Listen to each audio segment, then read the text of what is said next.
오늘 보실 하나님의 말씀은 빌립보서 4장에서 보겠습니다. 우리 4장 4절 한 절 읽고 오늘 본 말씀을 시작하도록 하겠습니다. 빌립보서 4장 4절입니다. 같이 합독하십니다. 주 안에서 항상 기뻐하라. 내가 다시 말하노니 기뻐하라. 아멘. 우리는 지난 시간에 야이로 회당장의 외동딸인 12살 먹은 한 소녀가 죽어가고 있다는 간청을 통해 예수님 일행 앞에 무릎을 꿇은 야이로를 통해 예수님께서는 그 소녀를 지키기 위해 발걸음을 인도해 가십니다. 그때 우리는 한 여인을 만나죠. 이 여인은 12해 동안을 혈류증, 즉 레이기에서 말하는 유출병에 걸린 여인이었습니다. 이 병은 부정한 병이었죠. 문둥병과 함께 가장 부정함에 있었던 병이었고 격리 조치되는 병이었습니다. 이 여인은 12년이라는 긴 세월 동안 이 병마와 싸우죠. 하지만 있는 재산을 다 잃을 정도로 많은 노력을 했지만 그 병을 고칠 수가 없었습니다. 그래서 이제는 머릿속에 포기라는 단어를 되뇌어 갈 때 이 여인에게 한 줄기 빛이 비치죠. 바로 예수님의 소문이었습니다.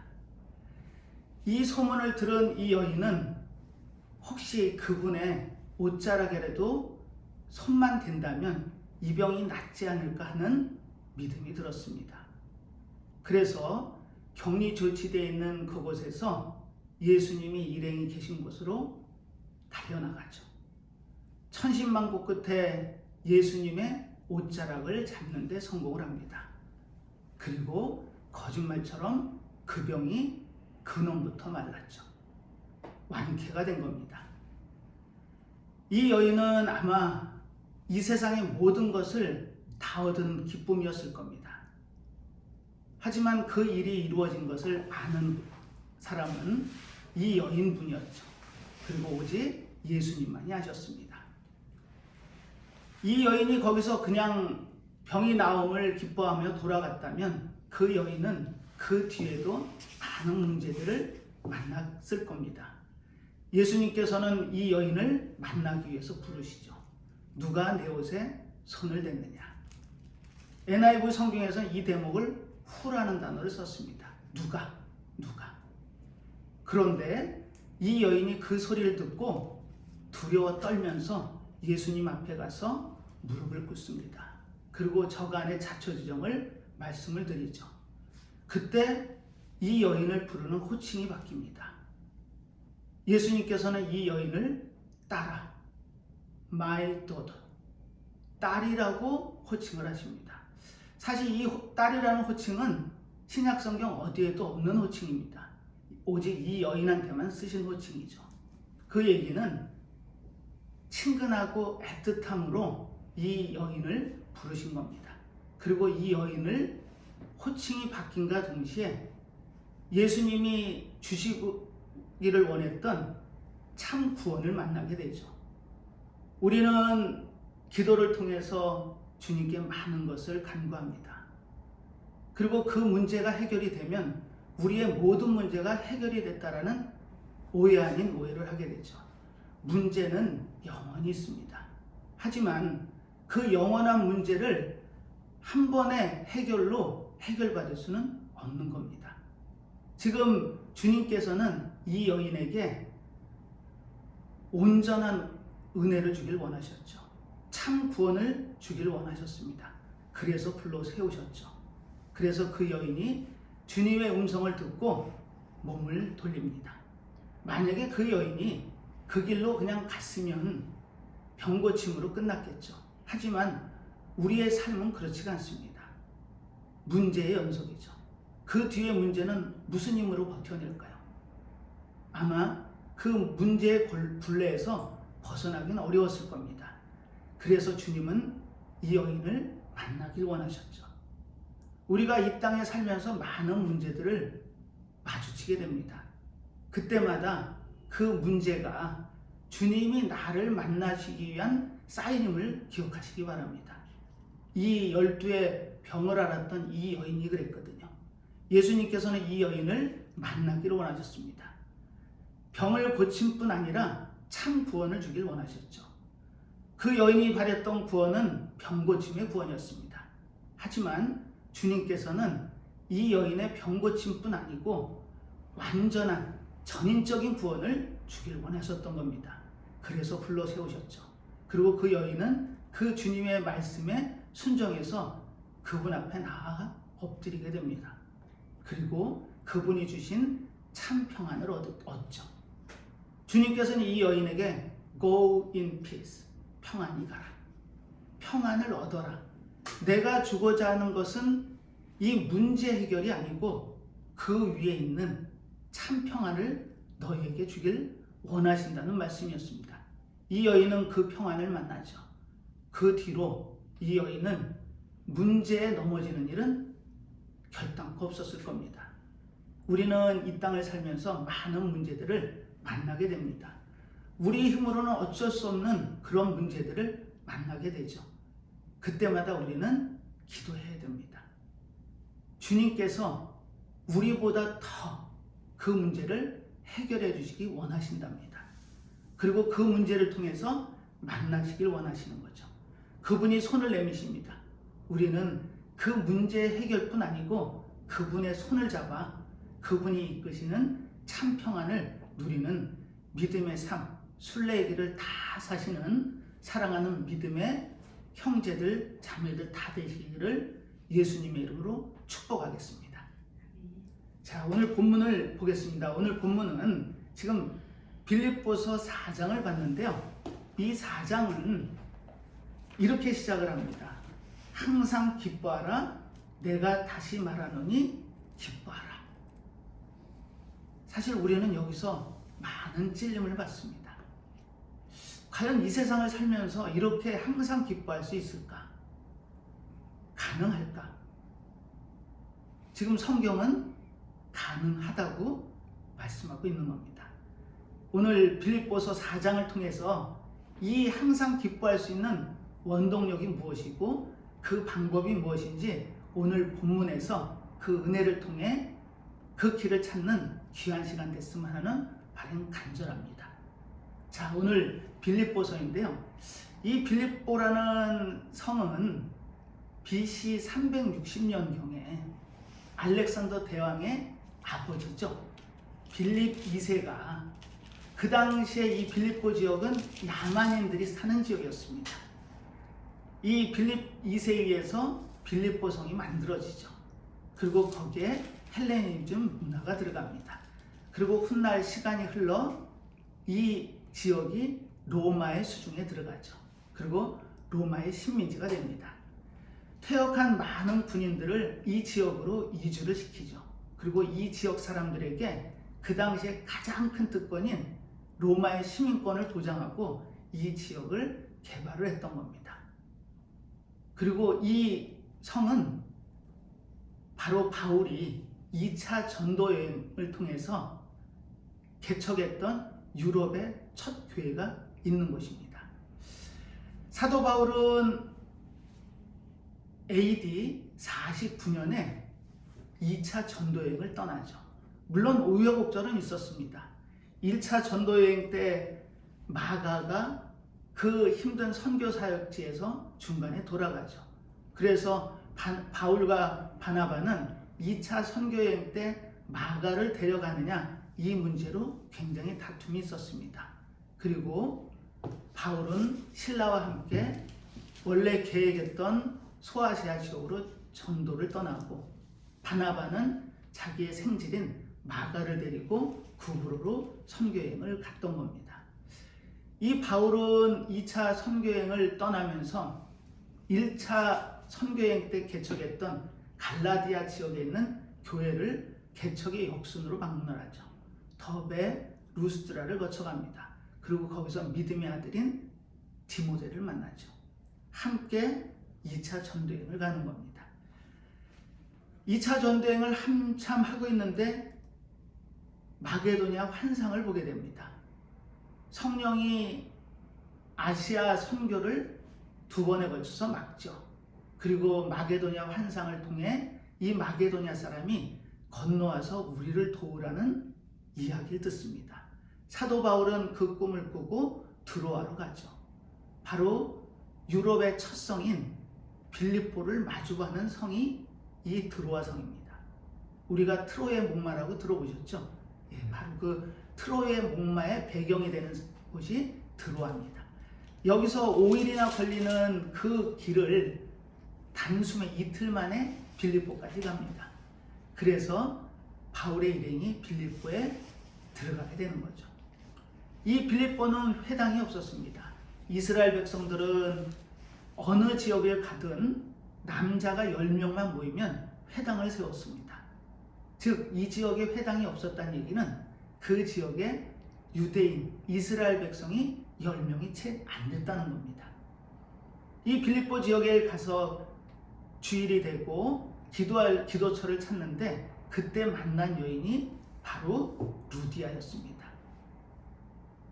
그 루디아라는 자주장사를 만나서 그 여인의 집에서 빌립보 교회가 시작이 되죠.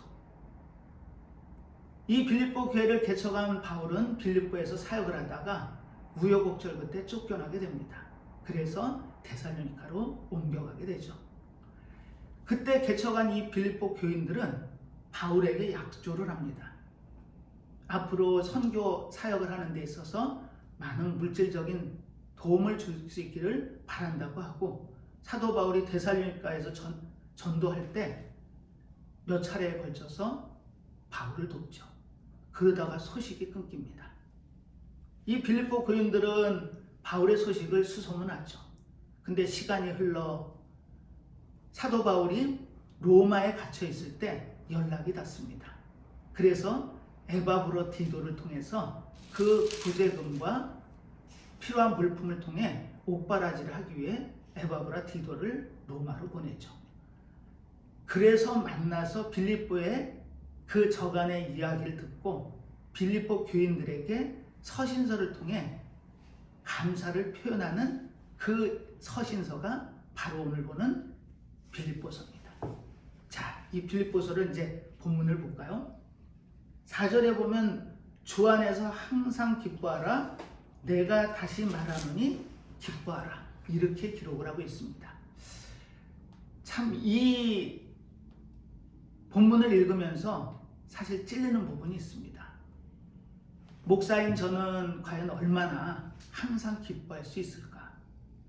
우리는 인생의 삶의 여정을 가면서 많은 문제들을 만나죠.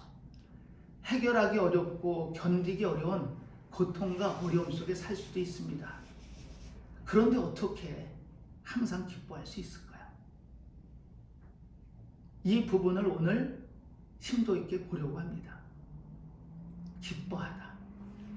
사실 이 학자들이 연구를 해보니까 우리 애기들은 하루에 400번을 웃는답니다. 즉 400번을 기뻐한다는 얘기죠. 하지만 성인들은 어떨까요? 성인들은 하루에 안타깝게도 15번 정도 웃는답니다. 그렇다면 하루가 녹록지 않음을 그거 하나만으로도 우리가 알 수 있을 겁니다. 이 기쁨의 웃음, 과연 이 기쁨이 세상에서는 어떻게 정의할까요? 사실 제가 오늘 드리려고 하는 이 말씀의 주제에서 주 안에서입니다. 주 안에서 기뻐할 수 있는 기쁨이 있다는 겁니다. 즉 그 얘기는 세상이 알지 못하는 기쁨이 있다는 거죠. 세상에서는 기쁨을 얻는 방법을 4가지 정도로 정의합니다. 그 4가지의 의미는 이렇습니다. 뭐 기억하실 건 없는데요. 세상에선 이럴 때 기뻐하더라 정도로 이해하시면 되겠습니다. 첫 번째는 자신이 사랑을 받을 때 기뻐한답니다. 공감하시나요? 네. 자신이 사랑스러운 존재라는 것을 느낄 때 기뻐한답니다. 그리고 2번째는 자신이 소중하다고 생각하는 것을 얻었을 때 기뻐한답니다. 그 소중한 것이 돈인 사람은 돈을 많이 벌면 기뻐하겠죠. 또 권력을 갖기를 원하는 사람이 이 세상에 권력을 지면 틀림없이 기뻐할 겁니다. 지금 세상의 얘기를 하고 있습니다. 자, 그리고 세 번째는 자기의 형편이나 처지가 그래도 이 정도면 살만하지 라는 위안을 갖고 있다면 기뻐할 수 있답니다. 남들과 비교해서 조금 더 큰 평수의 집에서 살고 조금 더 넉넉한 생활 속에서 산다면 그 또한 기뻐할 수 있는 계기는 된답니다. 그리고 네 번째는 자기가 가장 소중하게 생각하는 것을 다른 사람들과 나눌 때 기뻐한답니다. 그래서 오블리스 노블리제라는 말처럼 서양에 있는 그 갑부들은 자기가 갖고 있는 부를 나누는 걸 굉장한 덕목으로 생각한답니다. 나눔의 기쁨이죠. 이처럼 세상의 기쁨은 오직 소유, 자기가 원하는 것을 가졌을 때 기쁘답니다. 자, 그렇다면 우리는요? 지금 이 빌립보서를 누가 썼죠? 사도 바울이 썼습니다. 자, 이 사도 바울을 세상 사람들이 기뻐하는 그 근거에 맞춰서 한번 찾아보겠습니다. 첫 번째는 내가 사랑을 받는다는 느낌이 있으면 기뻐할 수 있다고 말씀을 드렸습니다. 자, 사도 바울은 어땠을까요? 로마서를 가서 확인해 보겠습니다. 로마서 5장 3절입니다. 로마서 5장 3절.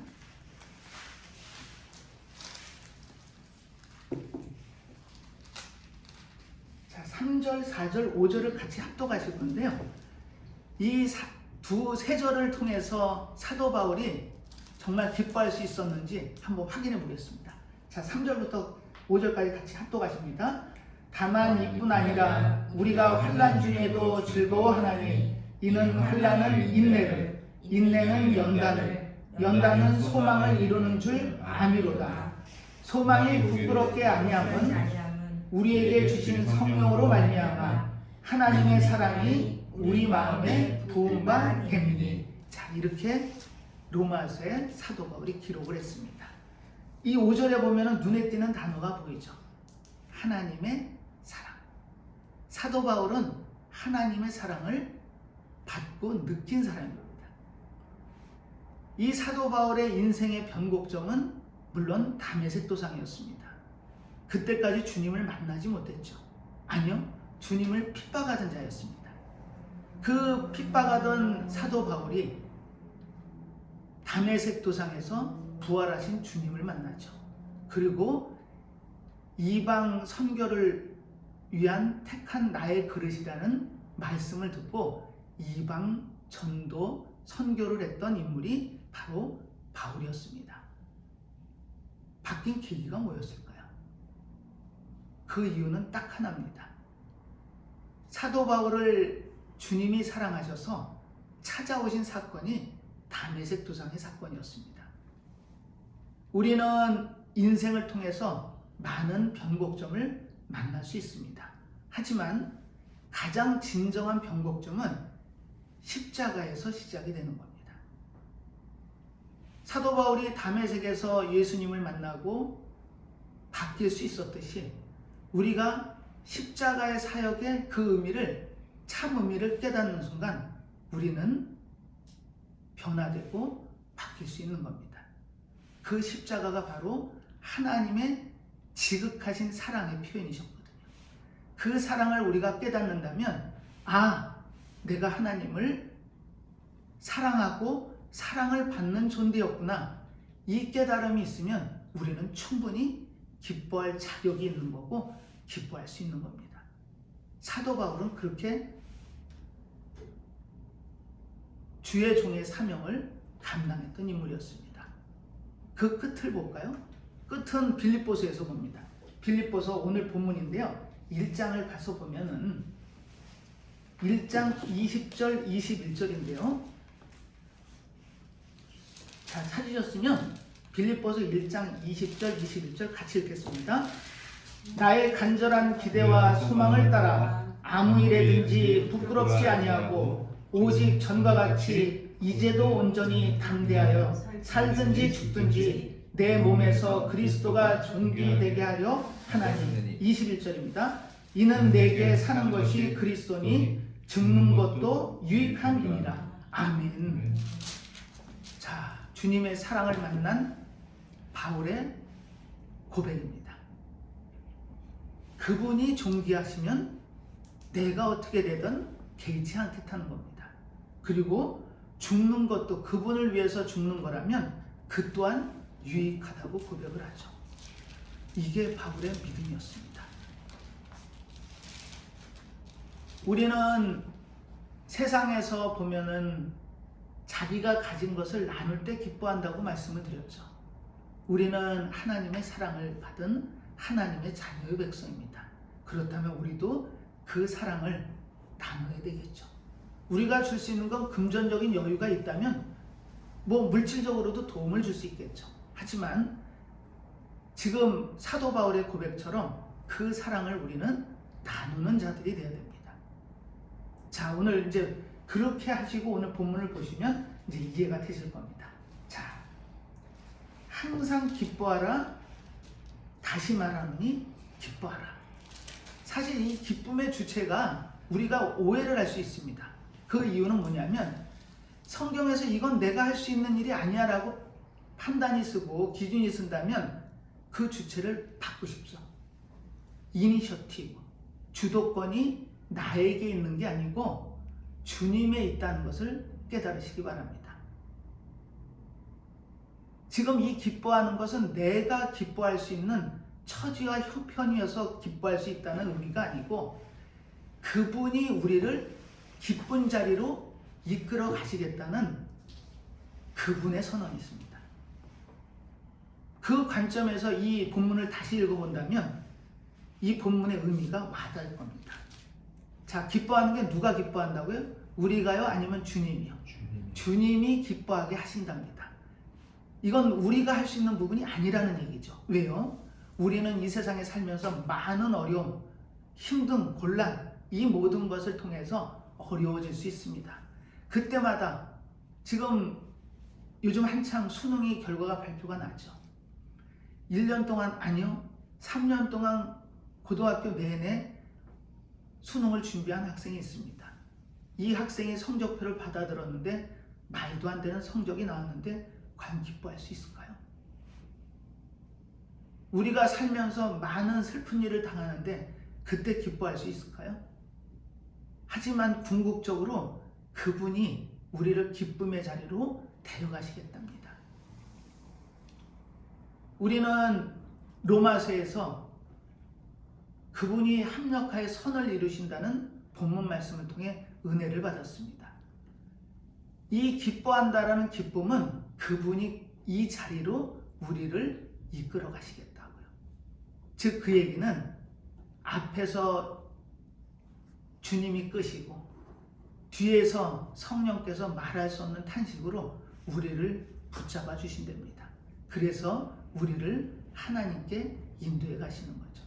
우리가 하나님께 온전히 인도함을 받는다면 그 기뻐하는 의미를 알 수 있다는 겁니다. 다시요, 아까 기쁨의 의미에서 세상이 얻는 기쁨이 아니고 우리 크리스찬만이 누릴 수 있는 진정한 참 기쁨이 있다는 걸 기억하시기 바랍니다. 오늘 이 본문을 통해서 그 기쁨을 발견하시길 바랍니다. 자, 6절에 보면 이렇게 나옵니다. 아무것도 염려하지 말랍니다.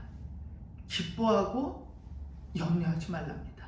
우리는 이 염려의 쓰나미 속에 살죠. 염려는 무수한 몸집으로 우리를 집요하게 덮치려고 달려듭니다. 염려 없이 살 수 있나요? 염려가 안 되던가요? 자, 이렇게 염려가 밀려올 때마다 어떻게 하라고요? 기도와 간구를 하랍니다. 기도와 간구. 이 기도라는 의미가 뭘까요? 기도는 금식하고 같습니다. 즉 그 얘기는 우리가 금식을 하죠. 이 금식의 의미는 다른 의미가 아닙니다. 사람은 먹어야 살죠. 힘을 씁니다. 근데 그 먹는 것을 끊었다는 얘기는 내가 할 수 있는 아무것도 없습니다라는 고백입니다. 이제는 제가 할 수 있는 게 아무것도 없습니다. 주님께 모든 것을 맡기겠다는 고백이 금식이고, 그렇게 금식이 이루어져야 됩니다. 그런데 잘못 오해하신 분들이 금식을 하나님의 흥정의 대상으로 세우죠. 내가 이렇게 목숨 걸고 금식하니까 제가 원하는 이거 주셔야 됩니다 라는 흥정을 하게 되죠. 금식은 절대 흥정이어서도 안 되고 흥정일 수도 없습니다. 금식은 오로지 주님, 제가 할 수 있는 게 아무것도 없습니다라는 고백인 것입니다. 기도가 그렇다고요. 우리는 기도를 통해서 제가 할 수 있는 게 아무것도 없습니다, 주님이 해주세요라는 고백을 기도와 금식으로 하는 겁니다. 자, 이처럼 염려하지 말고 모든 일에 기도와 간구로, 거기다 감사함으로, 우리가 만나는 그 모든 문제들을 감사함으로 하나님께 아뢰야 됩니다.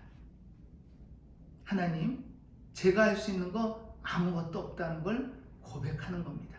그 자리가 기도의 자리고 금식의 자리입니다.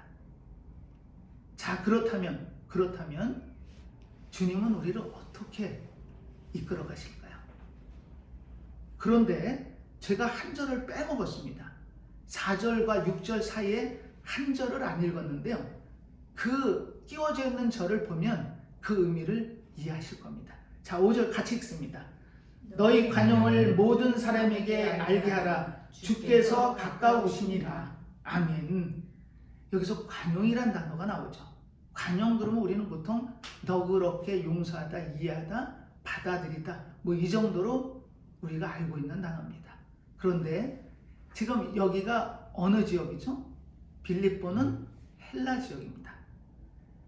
이 아시아와 로마를 잇는 커다란 도로가 있죠. 에그나티아 가도입니다. 이 에그나티아 가도의 첫 성이 빌립보입니다. 여기서 첫 성이라는 얘기는 아시아에서 유럽으로 들어가는 첫 번째 성이라는 의미도 있고요, 또 그 지역에서 가장 큰 성이라는 의미도 있습니다. 지금 이곳에 사도 바울의 발길이 닿죠. 그리고 교회가 세워집니다. 이 빌립보는 야만인들이 살던 곳이었습니다. 여기에 헬레니즘 문화가 들어가고 문명이 이루어지면서 성읍이 생기죠. 그리고 로마로 들어가는 길목에 있는 큰 성으로 쓴 도시가 바로 이 빌립보입니다. 로마는 모든 길은 로마로 통한다고 이야기하는 것처럼 로마는 6개의 큰 도로로 방사형으로 뻗쳐나간 제국이었습니다. 모든 길이 로마로 연결이 됐죠. 그 이야기는 이 에그나티아 가도가 폭이 한 10m 정도 된답니다. 그리고 마차가 서로 엇갈려서 지나갔고, 그리고 가운데 중앙불밀대가 있을 정도로 넓은 길이었답니다. 그 길을 전부 지금으로 얘기하면 포장을 했죠. 이처럼 넓은 길이 유럽으로 연결되는 첫 성이 빌립보였습니다. 자, 이 빌립보에 사도 바울이 복음을 들고 들어가죠. 그리고 자주장사 루디아의 집에서 교회가 세워지고, 그리고 복음이 전해졌던 겁니다. 그래서 많은 이들이 주님 앞에 나오게 되는 거죠. 자, 그런데 관용을 모든 사람에게 알게 하랍니다. 사실 이게 헬라식 표현인데요, 이 관용이라는 게 우리의 식으로 해석하면 용서하다 이런 의미가 되겠지만, 여기서는 견디어내다라는 뜻입니다. 견디어내다. 자, 그렇다면 우리가 8절을 통해서 그 의미를 해석할 수 있습니다. 제가 읽어보겠습니다.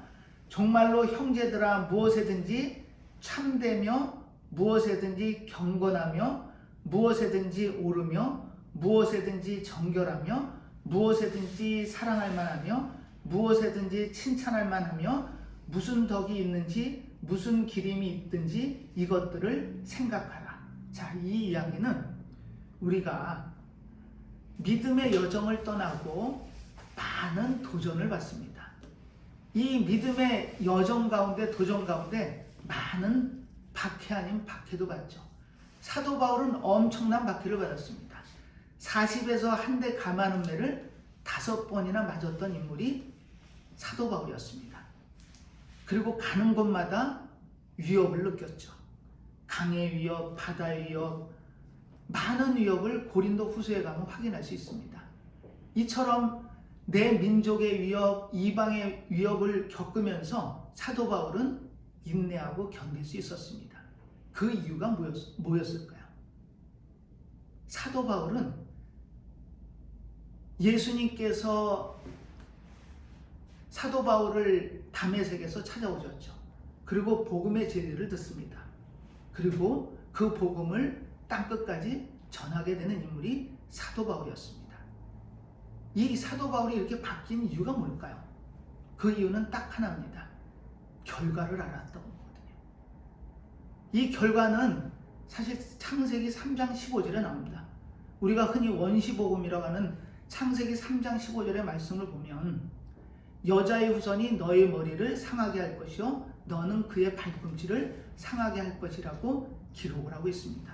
승부가 벌써 창세기에 결정이 되어 있었던 겁니다.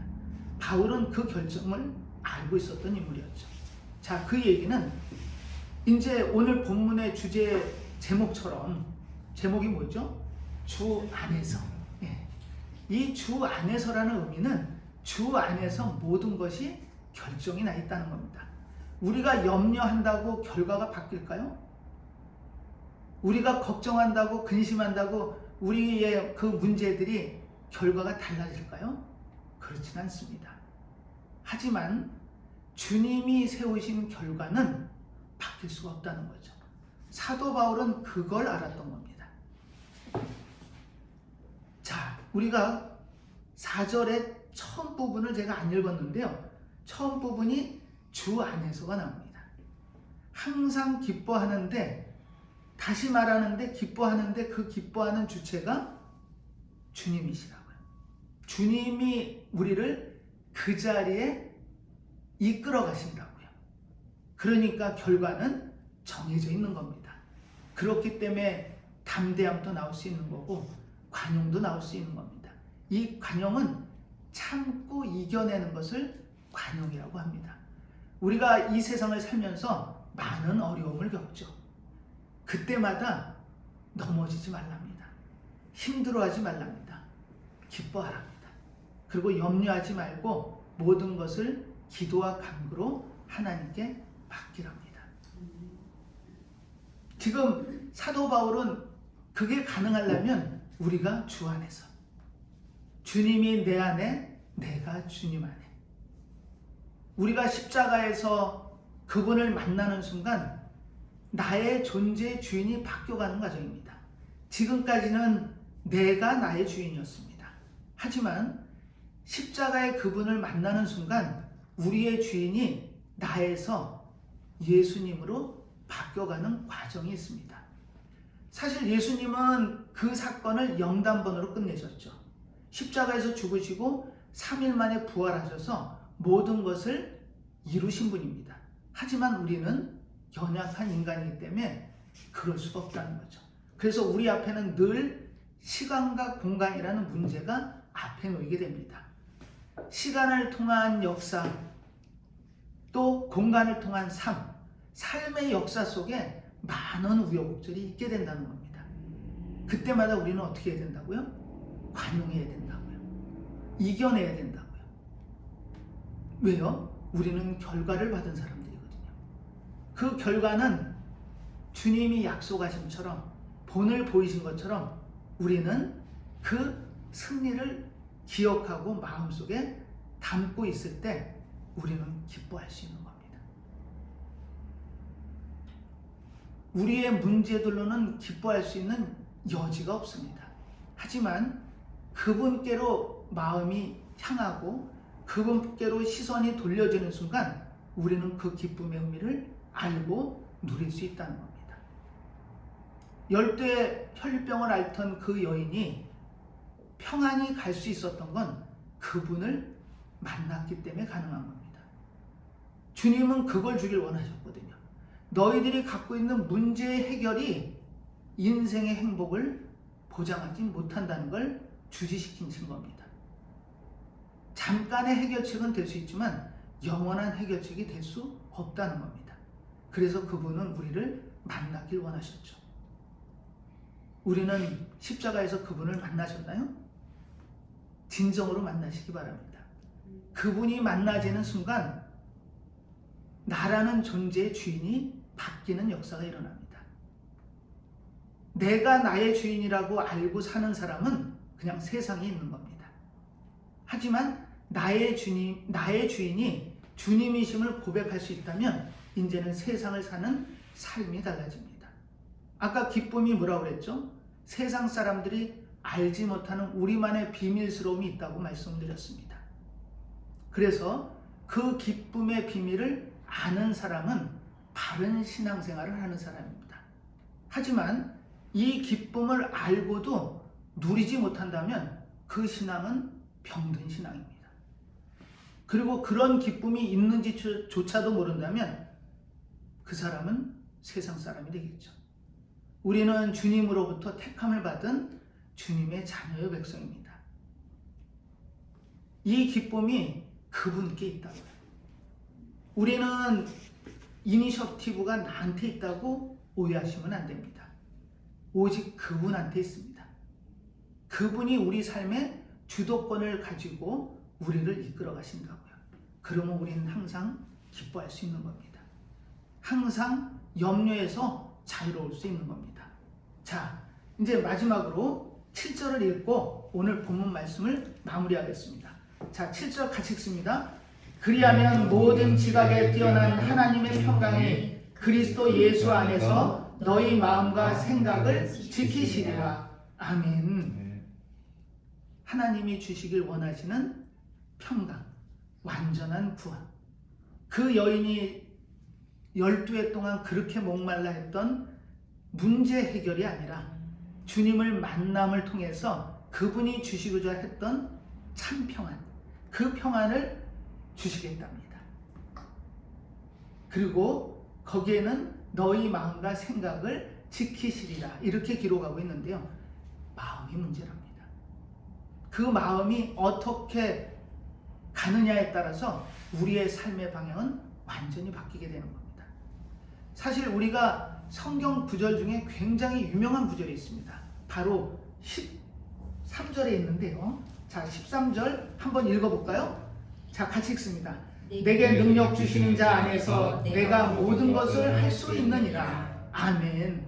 사실 이걸 단편적으로 해석을 하면 주님이 능력만 주시고 힘만 주시면 내가 무슨 일이든지 이루어낼 수 있다라는 생각으로 해석을 할 수 있습니다.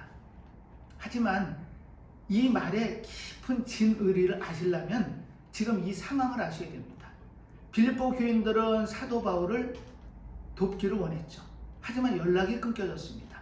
그다 3차 전도여행이 마쳐지고 AD 60년에서 62년 사이에 로마 감옥에 갇히죠. 그 소식을 들은 빌립보에서 한 사람을 추천받습니다. 바로 에바드라 디도였죠. 이 에바드라 디도가 그 구제금을 가지고 또 이 옥바라지를 하기 위해서 로마까지 달려간 겁니다. 근데 아뿔싸 이 에바브로 디도까지도 연락이 끊긴 겁니다. 그래서 빌립보 교인들이 고민을 하죠. 걱정을 했습니다. 근데 그 이유는 있었습니다. 에바브라 디도가 로마에 도착하고 굉장히 중병이 걸리죠. 그래서 그 병이 낫는데 시간이 걸렸던 겁니다. 그리고 그 뒤에 그 소식을 들은 바울에 의해서 빌립보에 서신서가 쓰여지죠. 이 빌립보서는 옥중 서신의 한 서신입니다. 먼저 에베소서 또 골로새서 빌레몬서를 써서 보내죠. 그리고 그 뒤에 텀을 두고 바로 이 빌립보서를 사도 바울이 로마의 옥중에서 썼던 겁니다. 자, 그렇다면 우리가 이 본문을 다시 한번 읽어봐야 됩니다. 사도 바울은 옥중에 갇혀가지고 내게 능력 주시는 자 안에서 내가 모든 것을 할 수 있습니다라고 고백을 했던 건 다른 고백이 아니고요. 여러분, 제가 주님께 사랑을 받은 사랑의 종입니다. 복음을 전하다가 이렇게 영어의 몸이 됐지만 내가 여기서 능력을 줘서 이 감옥을 깨부수고 나가겠다 이 의미가 아니고요. 내가 복음을 전하기 위해서 이 과정들 가운데 감옥에 갇히는 어려움도 겪고 그 많은 고난을 겪었지만 제가 다 주님의 주신 사랑으로 이 어려움을 견뎌낼 수 있었습니다라는 고백을 지금 하고 있는 겁니다. 자, 그 고백을 마음속에 다지고 우리 다시 한번 이 본문을 읽어봅니다. 자, 13절 같이 읽습니다. 내게 능력 주시는 자 안에서 내가 모든 것을 할 수 있느니라. 아멘. 모든 것을 견딜 수 있답니다. 우리 사랑하는 주님의 자녀의 백성 여러분,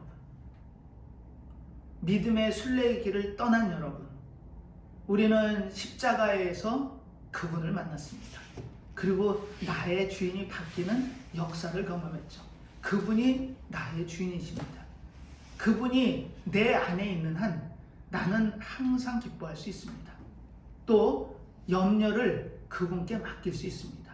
그리고 그 많은 시련과 고난이 내 앞에 쓰나미처럼 밀려와도 그 어려움을 견뎌낼 수 있답니다. 그래서 5절에 너희 관용을, 너희 견딤을 모든 사람에게 알게 하랍니다. 왜요?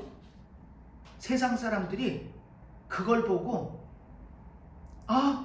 예수 믿는 사람 뭐가 있네, 그렇게 갖고 있는 걸 다 잃어버려도 기뻐할 수 있다면 저긴 뭔가 있는 거야. 그래서 주님은 이 세상을 사는 크리스찬한테 줄 수 있는 모든 복을 주는 사람도 있습니다. 금전적인 복, 권력적인 복, 거기다가 믿음까지. 하지만 욥처럼 모든 것을 뺏어가는 사람도 있습니다. 하지만 그 사람도 믿음이 있다면 두 경우는 같은 경우입니다. 왜요? 다 가지든 다 잃어버리든 그 사람에게는 주님을 향한 믿음이 근간이거든요. 세상을 버틸 수 있는 힘이거든요. 내가 이 세상 것을, 모든 것을 가졌다고 해서 그 모든 것 때문에 버티는 게 아니고 오직 주님의 은혜 안에 버팀을 고백할 수 있다면 세상 사람들에게 알릴 수가 있는 겁니다. 우리는 그걸 알려야 됩니다. 그렇다면 어떻게 한다고요? 주께서 가까우시답니다. 이것은 주님이 다시 올 날이 가까워졌다, 뭐 이런 의미도 해석이 되겠지만, 그거보다는 주님이 이루고자 하는 그 주님의 뜻에 가까워지는 우리 모습으로 나아가고 다가갈 수 있다는 겁니다. 우리 사랑하는 믿음의 형제여 자매 여러분, 주 안에서 주님이 주시는 은혜와 사랑을 체험하고 또 믿음의 여정 가운데 만나는 많은 어려움들, 그 어려움들을 관용하고 주님이 가까이 계심을 기억하면서 그분께 모든 것을 맡기고 하루하루의 삶에서 힘들어하지 마시고 승리의 삶을 사는 귀한 삶을 살아가는 하나님의 자녀의 백성들 다 되시기를 예수님의 이름으로 축복하겠습니다. 기도하겠습니다. 하나님 아버지, 오늘 빌립보서의 말씀을 통해 우리가 믿음의 여정 가운데 있지만 그 여정 중에 만나는 많은 어려움들을 관용으로 인내하고 견디고 이겨나가 많은 이들에게 주님이 살아계심을 증거할 수 있는 믿음 가운데 살아가는 저희들 모습이 될 수 있도록 바라고 원하셨습니다. 저희들은 연약한 존재입니다. 이 연약한 우리들이 주님 안에 온전히 설 수 있는 길은 성령께서 말할 수 없는 탄식으로 우리를 붙드심처럼 우리가 늘 주님을 의지하고 주님을 바라보고 주님께서 주시는 힘 가운데 살아가며 모든 이들에게 주님을 증거할 수 있는 믿음이 저희들에게 살아가는 근거임을 고백해 하셨습니다. 매 순간마다 주님을 찬양하고 감사하는 믿음 안에 살게 하시고 이 세상을 살면서 어려운 가운데 넘어지지 않고 오직 주님께 의지하는 믿음 안의 삶을 살 수 있도록 저희들을 붙들어 주시옵소서. 항상 함께 하셔서 저희들을 인도하시고 또한 늘 지키고 보호하실 줄 믿고 감사드리며 예수님의 이름으로 기도드리옵나이다. 아멘.